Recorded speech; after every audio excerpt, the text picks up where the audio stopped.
कल कहाँ जाता है भाई माँ भवन में बर्तन धोल बा तू चल हेलो कॉलेज करे नहीं हमरा कॉलेज जाए के टाइम हो गई बा काम धाम करम तो कॉलेज कब जाए हम बेना मारी तोरा कॉलेज के भाई घर में सब काम पड़ल बा कहता हम जाता कॉलेज गुलछारा उड़ावे खातिर नहीं ये तू क्यों नहीं इल्जाम हमरा पर लगावत हो हमरा विश्वास नहीं है तोरा हम ठीक कहता नहीं हम तो सब बुझता नहीं ते कॉलेज का करे खातिर जाता रे जब तोरा गुलछारा उड़ा वहीं कर रहे तो ते घर में का करे ले झोपड़िए में जा रहे के रात दिन ते मजा मरती क्यों जब देखे वाला बोले वाला ना रहे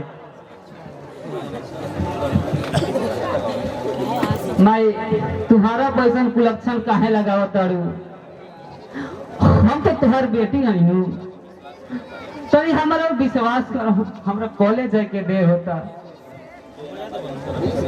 देना नहीं तो हम विश्वास के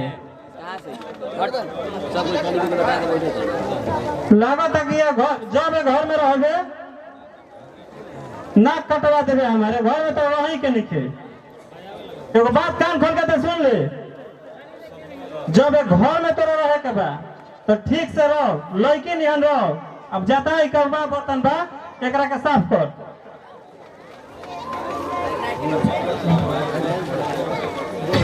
नहीं हमरा पढ़े जाए के देर होता तो हमरा के जाए काहे नहीं खुद देते बेना मारी हम तोरा पढ़ाई लिखाई के पढ़ लिख के तो कलेक्टर बन जीबे चल भाई बर्तन धोइले साफ कर ये बर्तन लगा साफ कर मैं देरी हो जाए तो बात कहाँ नहीं कुछ समझा बात कर हेले कपड़ा भाई साफ कर मैं कपड़ा धोइल बा ते लइके के हमरा से जबान लगावत रे भाई मैं छिपा बर्तन पड़ल बा जाके साफ कर जो भाग जल्दी जाके साफ कर ठीक बा माई तू कहा तब कॉलेज ना जाके हम चाहते हैं बर्तन साफ कर दे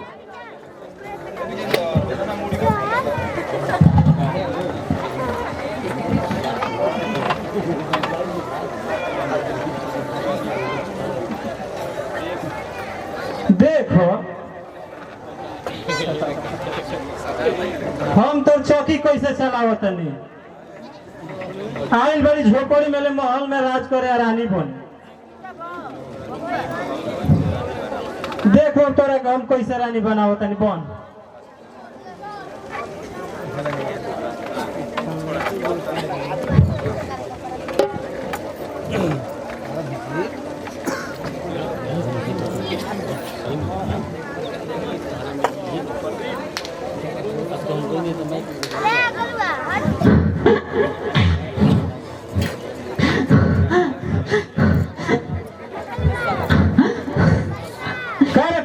अभी तो बर्तन ना मजाइल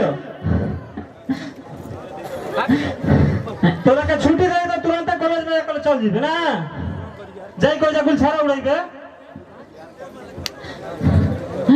भाई तू जौन कालू वेलू करते कपड़ा तो धोते भाई अतना देरी तो लागल बर्तन साफ करे में अभी मैं घर में झाड़ू में करही के बा तो बड़ी जबान कोई चीज नहीं चलत रे कल भी सब कर जल्दी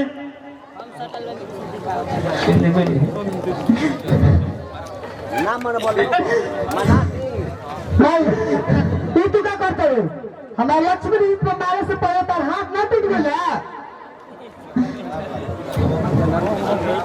पर तू माई तर हाथ ना टूट गया हमारे लक्ष्मी दीदी पर हाथ उठाए से पहले माई तो पाप पे गठरी इतना भर गई बा कि तोहर नरकों में जगह ना मिली हम इनका के मारा थोड़ी नहीं बेटा हम तो ये कहते रहे कि काफी किताब उठा लो जा तू पढ़ हाँ माई सबूत तो देना है, बताओ।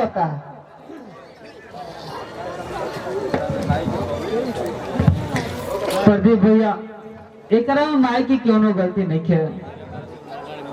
माई तो हमरे से कुछ ना कहली। तू कतनो सच्चाई के छिपावत है दीदी, बाकी सच्चाई छिप नहीं के सकत। ई जौन पहले बारी ई हमरा आँखी के सोया सब लौकता। तू ना कहबे तो कहीं गांव के लोग कहीं हैं, गांव के तो सब लोग देखते नहीं बा। कुछ लोग आज हमके उनके मांग के मारनी है। गाना बेना है कतरानी है रौरा। मैं तू सच्चाई नहीं कुछ छिपा सकत। कान खोल के सुन लो, अगर आज के बाद हमारा लक्ष्मी दीदी पर हाथ उठा देली तो ठीक ना है, सोच लियो। हम जाता नहीं कुल अच्छा नहीं बनी तो अभी तारा जवानी के गर्मी न भइल बा। जब रोटी रोटी के मोहताज हो जब तब तारा पता चली।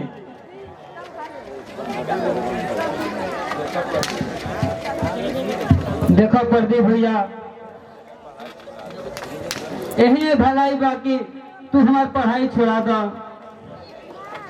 हम अब पढ़े ना जा पाई।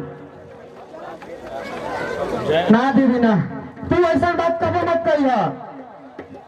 तोहरा तो वो भिखारी बाबा के सपना पूरा करे के बा दीदी।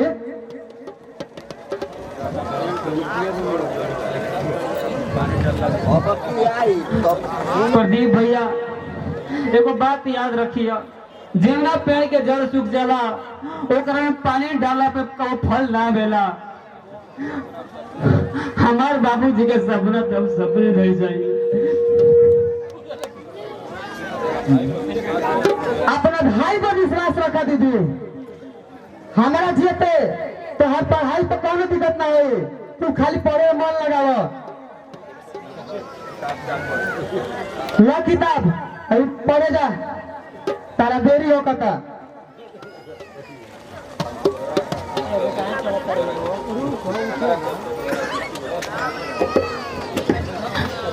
प्रदीप भैया हमारा चलते तुम्हारा दुख होता। तुम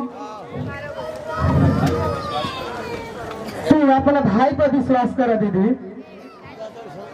तुम्हारा अधूरा सपना जरूर पूरा है दीदी। बस तू मन लगा के पढ़, तहार परीक्षा नजदीक आइल बाटे। प्रदीप भैया तू कितना महान बड़ा हो। भगवान करे कि हमारी उम्र तुम्हारा लग जाओ।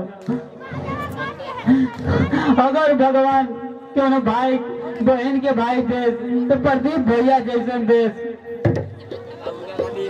लक्ष्मी दीदी ये हमार सुना कलाई आज जन्मे से पड़ल बाटे का, तू हमार आँखें बांध देबो दीदी। प्रदीप हमारे भाई। लक्ष्मी दीदी लाई लाई राखी बांध दे दीदी।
अरे यारे भैया हो अंकुशा भैया नहीं जाने तोड़ी हाँ अरे यारे भैया हो राजा